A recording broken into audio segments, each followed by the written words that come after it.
Good morning, good evening, good afternoon, everyone. My name is Carmen Yetzi Mazzara. I serve as Executive Director of APSIA, the Association of Professional Schools of International Affairs. I'm so glad to have you all here as part of our ongoing support for you as advisors. And in this session, we're going to be sharing with you some information about the wonderful Public Policy and International Affairs, or PPIA program. We're joined by Simone Bolo, their Executive Director, and Simone's going to walk you through all of those details, but I just wanted to say that as a board member of PPIA, I have seen what an amazing and transformational program it is, and we look forward to welcoming all of your students to that opportunity as abilities permit. This session is part of both our Public and International Service Advisor Network and our Diversity Forum series, so we're so grateful to all of the organizations that make both of those programs possible. And without further ado, I will turn the floor over to Simone. I do invite you as we go through, if you have questions, feel free to put them in the chat. You can also message me or Simone if you'd like something addressed. And so with that, Simone, the floor is yours. All right, good afternoon. Thank you all for, thank you, Carmen, for the invitation as always. And thank you all for spending your afternoon with us learning more about our program. Just curious by the raise of hands if any of you have had any of your students apply to our fellowship program and either been admitted or have gone through the process. Okay, wonderful. So there's a couple in the room. So you're experienced advisors in my books in terms of guiding students through this process. So feel free to add to the conversation or bring some of your ideas and thoughts from your experiences with your students. So I'm going to share my screen and jump right into it.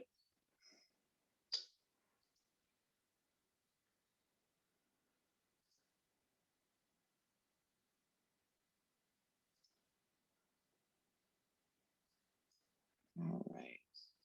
I'm a little rusty with my Zoom here. Since wrapping up classes in May, I haven't really done much presenting. So, all right, so we'll just jump right into it.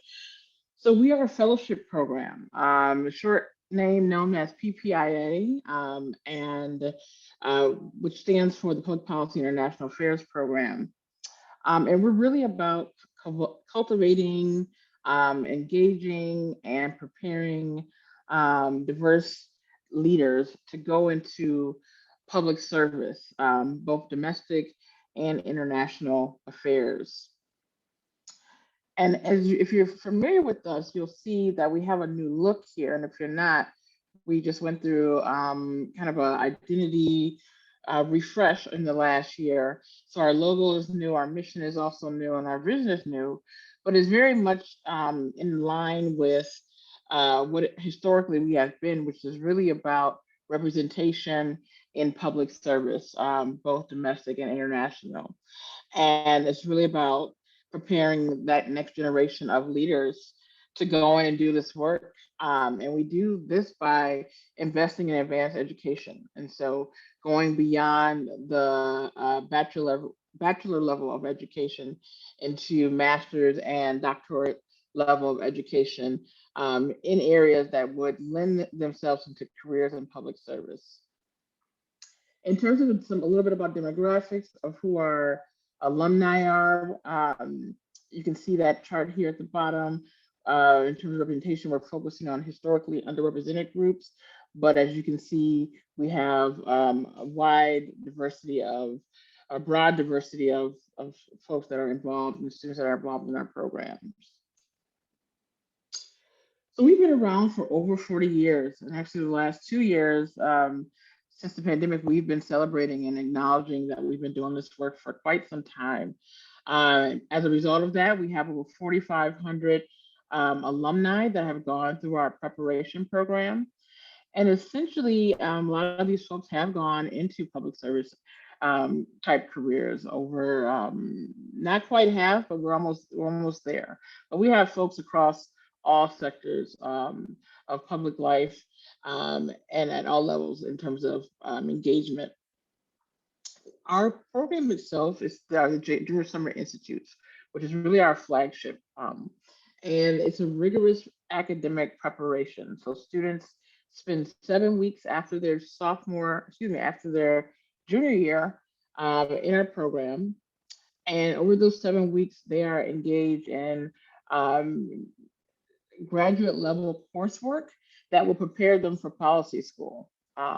Whether it's a master's of public policy or a master's of international affairs, they're going through that first, what you'll see in that first year of the curriculum over the summer. Essentially, that's a stats course, econ course at the graduate level, a policy course, and then many times there's some sort of experiential research, community-based engagement module that we add to our programs where students are allowed to take that theory, what I like to call it, that theory to practice. So you're learning theoretically like what it means, but then how do you actually do the work in practice? And so that is what the students are spending their summers engaged in our program. And it's really about that preparation piece. So we like to look at it kind of like a boot camp. So we're really just giving folks that preparation, giving them the skills and the tools they need to be successful in graduate school, and to start thinking about what does a career outside of the academic life look like once they wrap up their advanced degree in policy. We currently have 5 Junior Summer Institute host schools, Goldman School of Public Policy at UC Berkeley, the Ford School at the University of Michigan, in Minnesota, where I'm at the Humphrey School of Public Affairs, Carnegie Mellon Science College, and then Princeton School of Public and International Affairs. At the core, these programs essentially are very similar, if not almost the same. But again, as I mentioned, there are a number of modules that each school may integrate that speak to the strengths and the values that their school possess, and speak to the research opportunities that they have to offer as well.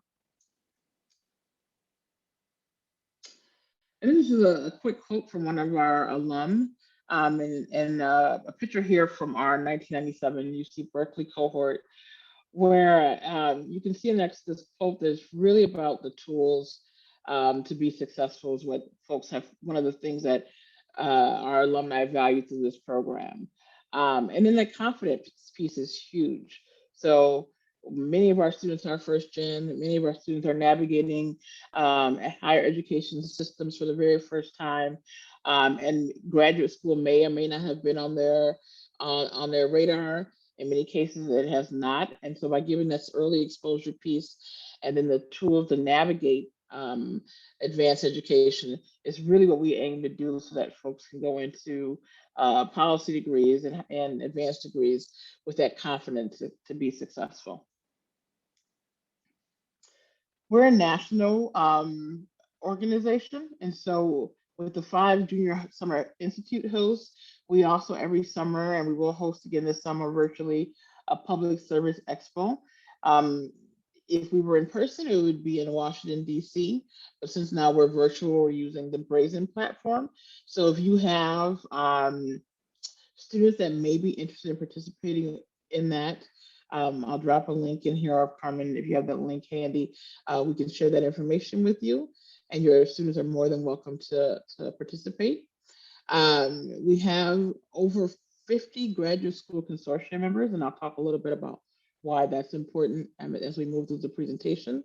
And then as an effort to engage and connect our alumni, we have currently 5 alumni chapters all around the country of ways that keep our folks in our network connected and growing together as they're navigating their careers moving forward. So some of the reasons you may want to consider our program, or as you're talking to your students, is something they may want to consider is that they're getting that early preview and experience in graduate level coursework. And they're getting it at the level of what they're going to need to be able to be admitted and to be successful in policy school. And so there is a focus on the quantitative courses, but then there's also a focus on the policy analysis piece. During the time, that 7 weeks, students are also given exposure So exposure at the federal level, at the state level, nonprofit NGOs of what type of work as a result of this type of educational path can this potentially result into. We bring in alumni as guest lecturers, we bring in faculty lecturers, folks from the general community of public servants, depending on the location of the Junior Summer Institute, to interact with fellows and students as they are going through this experience in the summer as well. We provide a resource for the GRE prep. And then also students are engaged in some sort of project, whether it's a research project or community-based engagement project that they present about over the summer or at the end of the summer. And then their coursework is delivered by folks who are actually delivering coursework at the graduate level. So faculty members are engaged in this program, research assistants, graduate students who are teaching assistants. And so those folks are also evaluating the students' performance over the summer and giving them relevant feedback to help them as they progress. Our program is free, and so students actually are given a stipend for their participation, and there's no cost to them when we are in person, which we're not right now. That also includes their travel to one of 5 of our campuses if they're not within that state. In terms of what students need to have in order to be eligible for our program, they need to be at a junior status when they apply and participate. So going into that senior year, historically we tell students is they need to have at least 1 semester left once they complete our fellowship program, and no more than 3 semesters to complete. All students from all U.S. citizens, legal and permanent residents, and DACA represents are eligible for all sites. Some of our sites do admit international students. And currently that would be our Carnegie Mellon site and our Princeton site. All majors are welcome. What we're looking for in the application, however, is that either through past experiences or how your students are seeing their futures, that they must be committed and demonstrate that commitment to pursuing a professional career that's focused on public service, whether that's domestic or international. And so as long as students are able to demonstrate that in some clear ways, whether it's through their experiences, coursework, volunteerism, jobs, you name it, that's really what we're looking for. We're also looking if they are interested and committed to contributing to embracing and being part of a community that embraces diverse perspectives. And then we're also looking at their financial situation to ensure that there's somewhat of a need, and we do pay attention to that. Decisions are holistically reviewed, or all applications are holistically reviewed. So there's a admissions committee per each site that reviews those applications and really looks at building a cohort of students that are going to work well together over the summer, but then also are bringing their unique talents, skills, and gifts to the program as well. So in that review, that holistic review, we're looking for demonstration that they can succeed at graduate level coursework. We do see all kinds of academic trajectories, and our folks have been doing this for a while, so they kind of know some of the trends. And so we don't want that to discourage a student's academic performance from challenges in the academic performance from applying. So we've seen quite a bit of different types of paths. So we wanted to make sure that you all know that as you're coaching your students and guiding them through our process. We again would like to see that demonstration to public service in some way. And it's really up to your applicant to determine how they want to share that with us. We're looking for strong letters of recommendation that can speak to that and that can speak to their academic trajectory. This is a professional document, as I tell students as we're coaching them through this process, and it's a good preparation for applying for other things. And so we really encourage students to apply early, use their resources to get feedback, to ensure that their application is well put together. And then we ask students to provide a resume that demonstrates some of those experiences they've had. And then we ask for financial records, such as information from their FAFSA or parents' tax information as part of that holistic review. Carmen, I just wanted to stop here and just do a check-in to see if there were questions or anything that showed up in the chat that I'm not paying attention to. Sure, Simon, we did have one question. Are international students at a disadvantage even when applying to the JSA sites where they are admissible? No, they're not at a disadvantage. I think they are under the same evaluation that all the pool of students that would get at those two schools.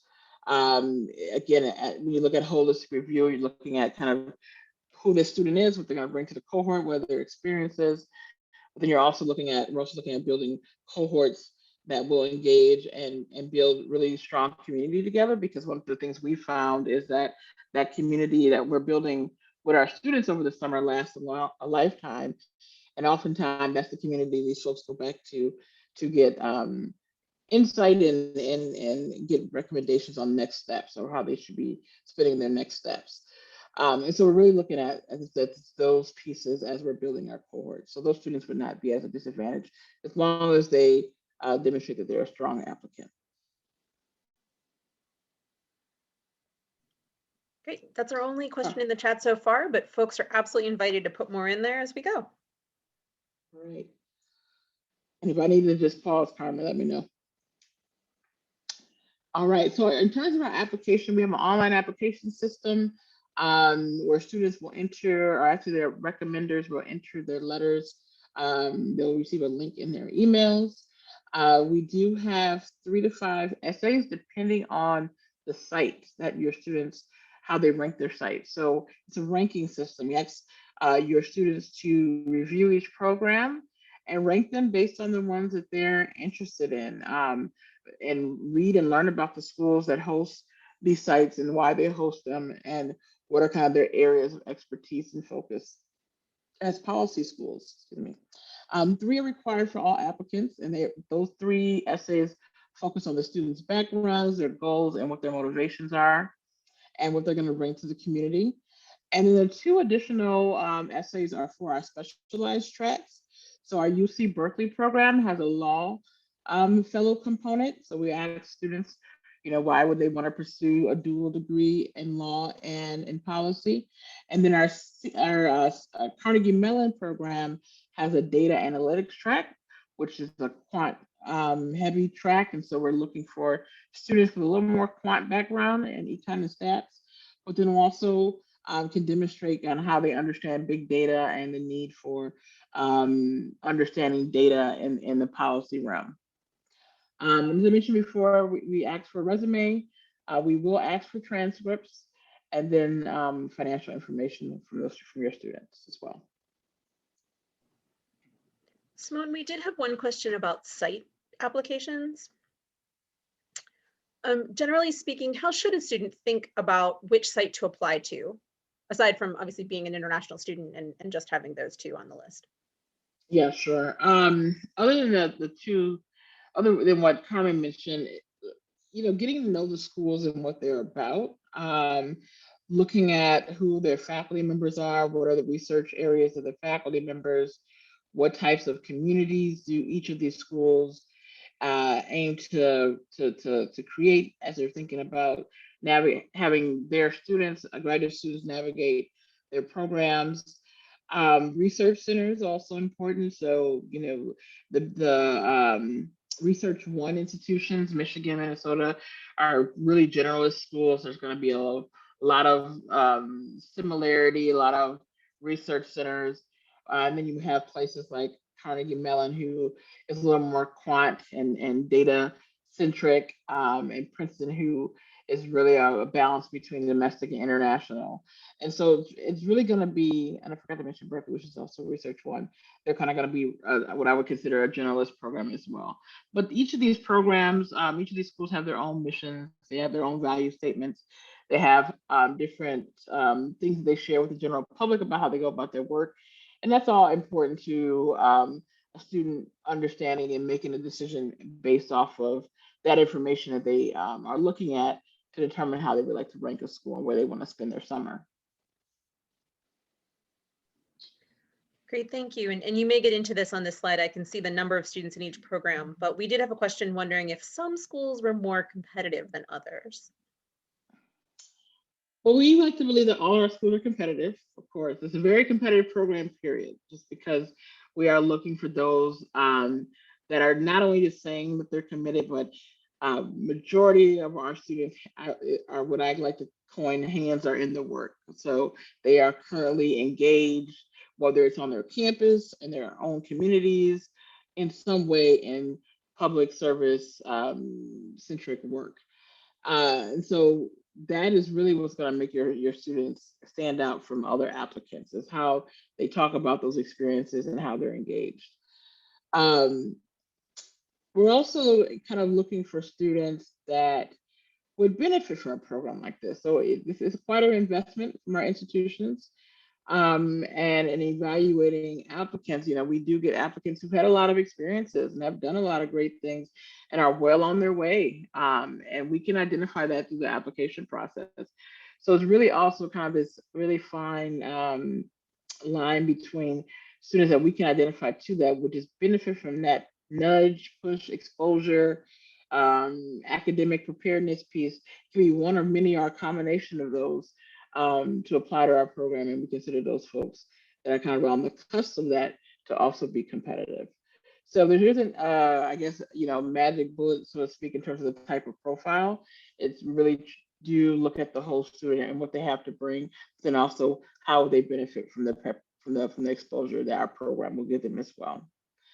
So when students go into our application process, our online application, there's a form that will dictate if they are eligible to apply or not by a series of questions. If they are deemed ready to apply, it will take them to our application system that they'll have the ability to edit and make changes up to November. We changed our deadline last year as a result of COVID. Last year was November 15th. It's typically November 1st. We haven't made decisions about the upcoming cycle, but our application will be open on September 1st. And then we anticipate it will close somewhere between November 1st and November 15th. And we're pretty good about being really upfront with students and our applicants about that. We receive on average about 500 applications every summer for anywhere from 100 to 30 and 40 to 140 spots. We encourage folks to submit the application early before the deadline. And we will, notify folks in our network, and hopefully you all become part of that as a result of this conversation in early September once the application does open. And then our admission decisions are made in early February.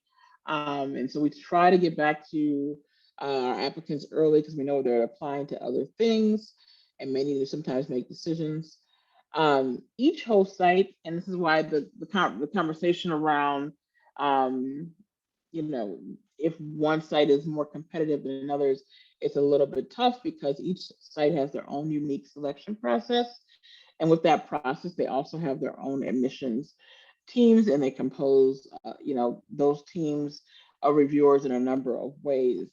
But historically, those folks have had some exposure and have done some of that work in the past. So they're not in this blindly, they're in it with some experience.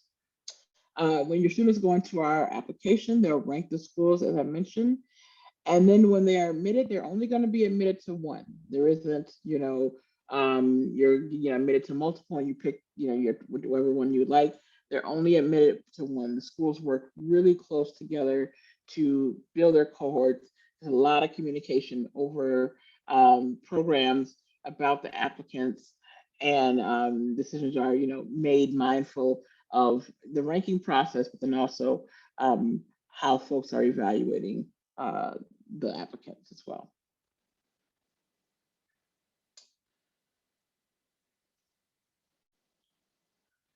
Carmen, you wanted to check in real quick before going to the next slide? I saw some chat box.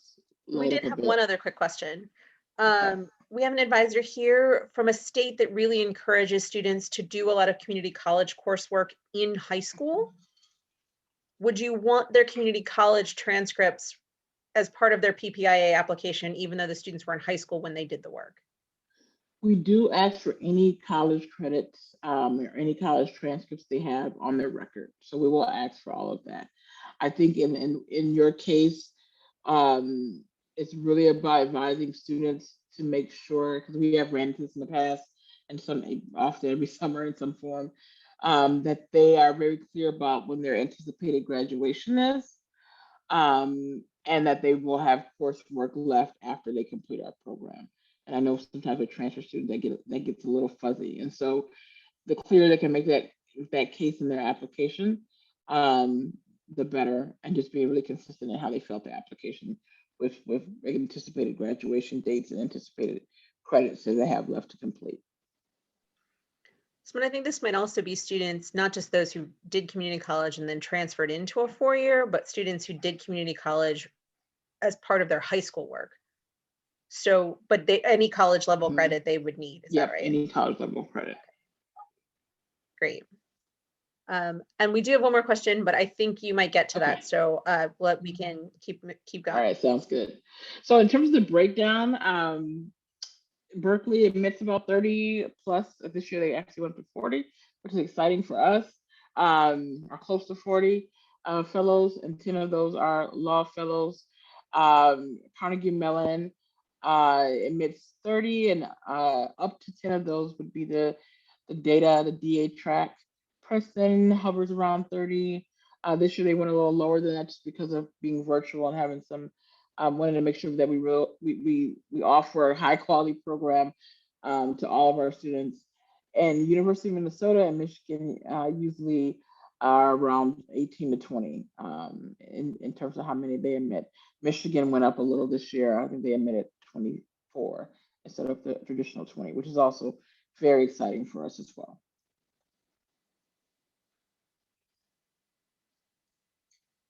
All right. So in terms of once a student completes our program, they become an alumni. They become part of the PPI community. And there's many benefits to that. As I mentioned in an earlier slide, is that we have a graduate school consortium of 50 plus policy schools. And these policy schools are part of our consortium because they are actively recruiting these individuals after they finish their policy degree. I'm sorry, their junior summer institute, to consider there's one of their many schools to complete their policy degree. With that support, there's we waive application fees. So I jokingly tell students that they could apply up to 50 schools they'd like to. I wouldn't recommend that, but they essentially could apply to as many policy schools they like that are in our network. If they're admitted to any one of those policy schools, there is guaranteed a minimum one-time financial aid award of $5,000. But we say that at a minimum, but many of our schools are know that our folks are competitive once they complete our program, and will have multiple offers with all types of level of support. And so our schools are awarding our fellows and alumni anywhere from full rides to half rides to quarter rides, depending on the school, the institution, and their resources. So we see pretty really good award packages across the board, although we accept the minimum. And then in addition to that support for tuition, many of these schools also include stipends or assistantships or other types of support in order to make that offer for our alumni to be competitive with other offers they may receive. Some of our short-term opportunities that we have would be the expo, as I mentioned earlier, that we'll be hosting this summer. We also have been doing public service weekends, which essentially are 3-day conferences with a number of our schools across our consortium, which provides students just a real kind of a quick sneak peek into the policy school space, but then also careers in public service and another cohort of individuals that they can connect with, and interactive workshops, and panels, and you name kind of a number of things throughout that weekend to give them a deeper engagement and exposure to what academic and professional life in public service can potentially look like. When those arise for us, then we put the information on our website. We have 3 of those that we're offering this summer. The whole schools are GW, Evans School, University of Washington, and Carnegie Mellon will also offer one of these weekends, and they will all be virtual. Those applications are actually up currently and running, so your students are welcome to apply if you think they would be interested in any of those programs. So here's my information, our website, where you'll find a lot more detail. There'll also be a place for you to subscribe to our newsletter, which is sent out quarterly. Um, is our ppiaprogram.org, which is our website. If you would like to reach me directly and have questions, if things come up for you later, my email is the national office, ppa.office@ppiprogram.org. And then we also are on all the socials. So if you want to just stay connected and in tune to what we have going on and opportunities, those are often places where we're posting things that we feel is important for our community, and opportunities that are similar to ours, and workshops and you name it on our socials. And so feel free to follow us or mention us in any of the social space that you're in for your students or for your institutions. So with that, I'll open it up for any other questions that folks may have. So one other thing I wanted to highlight that you will all do so well is the storytelling component. They have some wonderful profiles of alum, and as someone mentioned, this is the 40th anniversary of PPIA, and they're in particularly highlighting 40 different alumni. And so for those of you who are always looking for ways to explain to your students what the heck public policy and international affairs is and what it looks like and what it involves, they can find some of those great stories to find people of lots of different backgrounds doing really amazing things in the public sector. We saw the mayor of Dallas, in the private sector, and in nonprofits and lots of different spaces. So Simone, we have 2 questions in the chat, and I don't know if you can see them, but I'm happy to read them to you, or we can just forget the formality and invite Lauren Orr, if you'd like to pose your question and unmute yourself. Sure, thanks. Thank you for the presentation. It was really helpful. And I was just wondering how we can find out, other than students sharing the good news, whether individuals at our institutions have been selected to do JSIs. So right now it's mainly through your the students who get selected. We're a nimble nonprofit, meaning very small, a staff of 1. You're looking at her, and so we encourage our students who are admitted to make sure they go back to whatever office that they're working with on their campus to let them know that they have been selected. And some schools do that exceptionally well. Some schools are still working out, figuring out how to do that.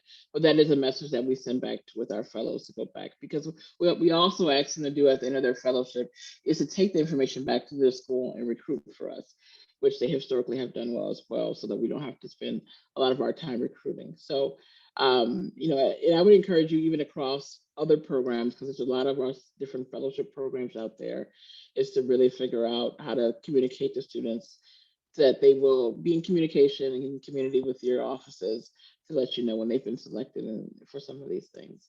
Because it really is an opportunity for your schools, but also an opportunity for us as well.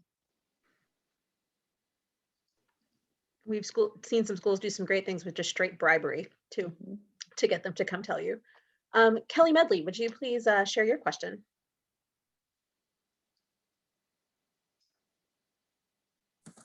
Yeah, hi there. Hopefully just a really easy, simple question. Are the public service weekends events, are those always virtual, or are those in person, not during a global pandemic?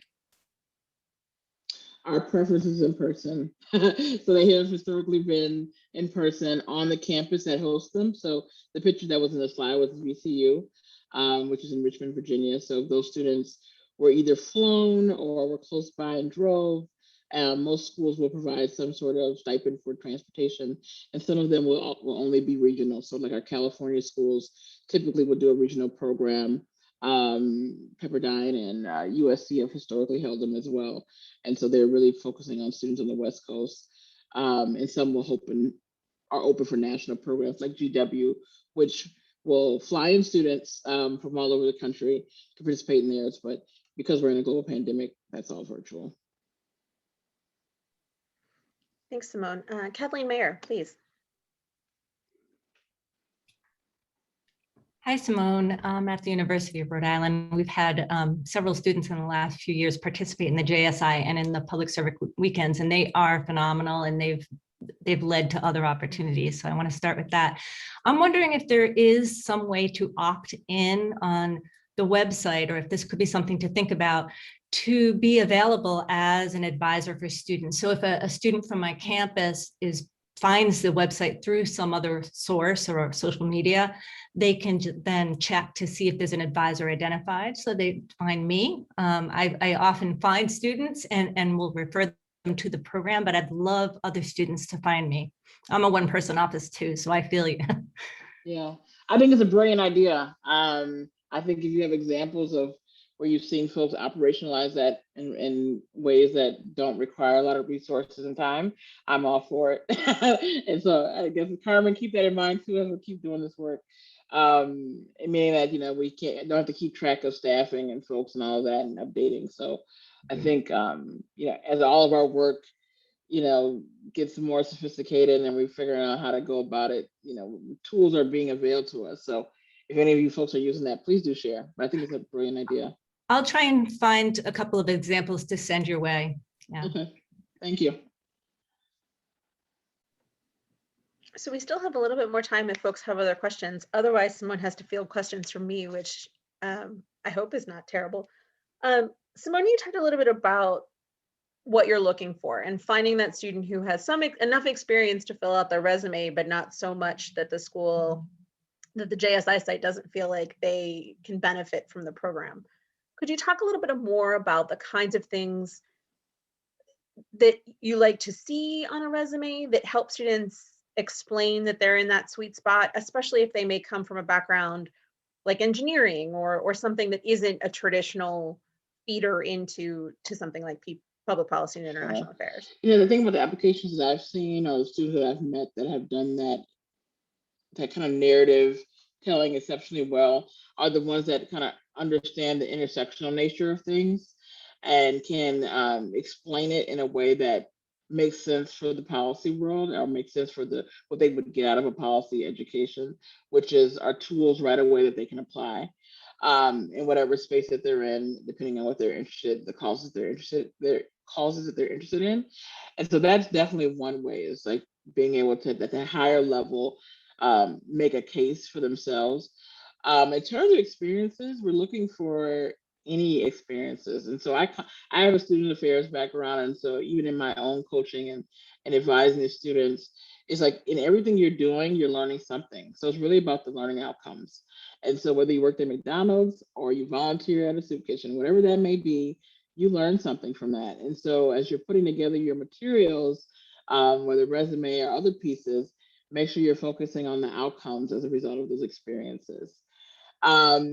Another thing that we often see in the application kind of narratives of what students are doing and trying to make sense of in our process is that they haven't had a lot of experience, but they've had some personal life, family situation or life experiences that would lend them to really having a lot of passion to pursue a career in public service. And so in that case, it's really about telling your story and just being authentic and audacious in that approach. And so we see a lot of students that just don't have the capacity to work and do a lot of that extra work, but they have some pretty powerful stories about how they've had to navigate and support a family and find resources and, build community that's helped them get to where they're at now.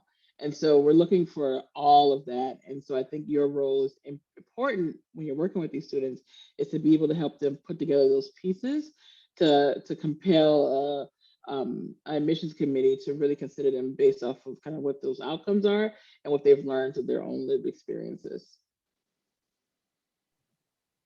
That's great. And in some ways, you anticipated our next question. Emmanuel, would you like to force Simone to share more of her wisdom with us? Yeah, no, I think, you, as I was typing, you start to answer that question. But yeah, my question was on sort of along the lines of what Carmen was saying on the other spectrum for the students who don't have much experience. I'm a faculty member at Skidmore College, and so I'm really in a department that's really focused on like American politics, but I'm trying to sort of grow our students who are engaged with international affairs. And unfortunately, we don't have a lot of programs on campus to help those students. So, but I do think, the point on the narrative piece is helpful, because I do have a lot of students who would like to do this work, but because of other circumstances, they're not able to. So if you can just talk a little bit more about how those students would be able to stand out, versus the other students who have a lot of experience or have opportunities coming from more professionally oriented schools. Sure. Yeah, I think the narrative piece is important. And I think that something that I spoke to earlier is also important. It's also important about we're not looking just for students that have it all together, like have it completely demonstrated. We're looking at for those who really would benefit from this kind of extra push, right? Of like, maybe at your school didn't offer as much econ and stats. And so we know you demonstrated quantitatively that you can handle this coursework. And you also demonstrated you have this interest in international affairs. You're doing research, with a faculty member, or you're doing your own research, or you're attending certain conferences, whether virtual or in person, or part of certain communities on campus. They may lend to that interest as well. We're looking for, students are savvy enough to be able to fuel their interest in that way. That doesn't always articulate into them as a participant in a certain type of program or initiative, but it is kind of woven into their life in some way. And so if students can talk about that, using what they've learned in the classroom and what they've been exposed in the classroom, what they're writing about, what they're taking courses on, is also a way to demonstrate that connectedness and that commitment to public service. If they're volunteering, it doesn't have to always be paid or things that they're being selected into, but if they're offering their own services, whether in academic spaces or in community-based spaces, that's also things that we want students to be mindful of and bring into that narrative. I do think it's important that they find something to talk about in that application piece, whether it's personal or outside of the personal experience in some place or in some space. But there has to be something there that kind of connects the demonstrated to the aspirational.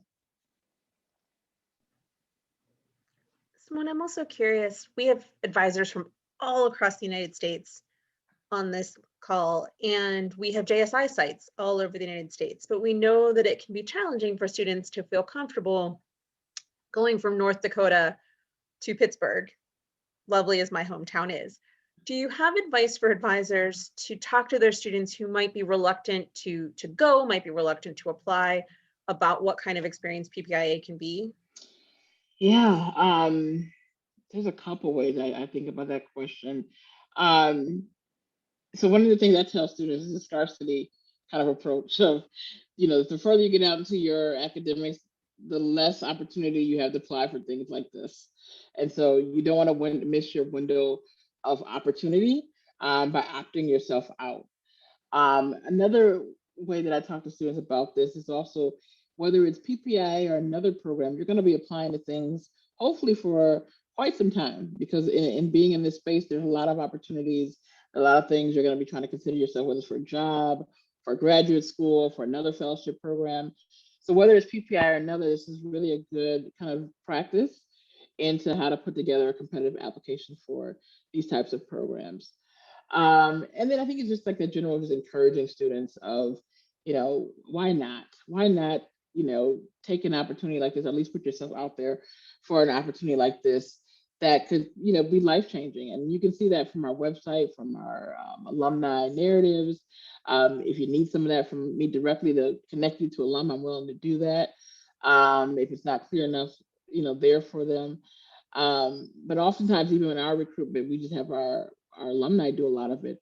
And it's really a life-changing narrative. If I decided to apply, didn't think I was a competitive, got in, it really changed the course of my next steps. And so whatever you can do in your conversations and your coaching of students to just, build their confidence around that. And that you're not going to get everything, but you will get some things. And this is all part of that process of just putting yourself out there. And it's good practice. So if you're not going to do it here at PPIA, you're going to do it at some point. So you might as well start practicing now. It's kind of like what I like to tell students, and putting yourself out there.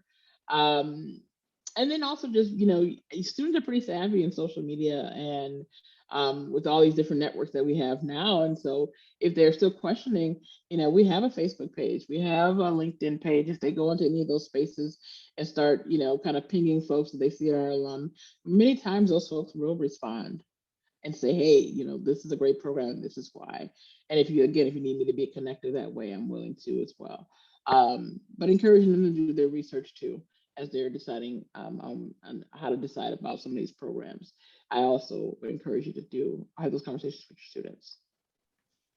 Simone, could you remind us where the alumni chapters are in case any of our folks are close by those spots? Sure, we have alumni chapters in Washington, D.C., and a lot of those folks are kind of all over the place because they're transplants to D.C., so they're all over the country as home base. Southern California, the Bay Area, New York, I forget anybody. Oh, Chicagoland. Yeah, Chicagoland chapter, our Midwestern chapter. But as you know, because we're in a pandemic, we actually have alumni all over the country. So our mindset around alumni chapters is actually evolving because we've had a lot more connecting and community building as a result of the pandemic of folks all over. So, don't let that be a limitation to reaching out to us to connect you with some of our alum because they are all over. Great. We have about 10 minutes left, and there's nothing that says we can't give you back 10 minutes of your life. But I am curious for the advisors who are still on the line, who've had students successfully apply and participate in JSI. Is there any advice you would give to your fellow advisors that helps your students embrace this experience and compete for it? David, I know you well enough to pick on you, so I'm going to ask you to just weigh in real quick. It's a great program. It has certainly launched the careers of many of our alumni who have participated. It offers great guidance, great coaching, wonderful academics. I would say the financial support has been incredible for many of the alumni who've gone on to get graduate degrees. I can't recommend it highly enough. Certainly, if you have to twist arms to get a student to apply, tell them it's worth it if they've ever thought about fellowships like a Fulbright or Princeton in Africa, something to do after graduation or during school that can lead to great connections for after graduation. I can't think of a better program than PPIA. How was that? Excellent. I'm sure Simone will put a check in the mail if she had 5 cents to send you. No, I'm teasing. So thank you all so much for being a part of this conversation. Simone has shared her contact information with you. She's very good at getting back to folks, so I encourage you to stay in touch with her. As part of your registration, you also let us know whether we could share your information with her as well. If you'd like to change that status, just send me an email, but otherwise she will have your contact information too, so hopefully some good relationships can be built. I look forward to welcoming you to future webinars just like this to help introduce or expand on your knowledge of many, many different opportunities for students. And as always, the PISA website that we have, which I will put one more time in the chat, if I can spell it correctly, has a searchable directory of different opportunities. And Kathleen, you'll be pleased to know that the advisors are listed. The most recent batch hasn't been uploaded because I am also a one-man shop, but it will be soon for students who happen to find that page. We really appreciate your time and your attention and look forward to seeing you at future opportunities and your students in the PPIA family. Thanks everyone, have a great rest of your day. And thank you of course to Simone for all of her wisdom. Oh my gosh, you are always so great, Simone, to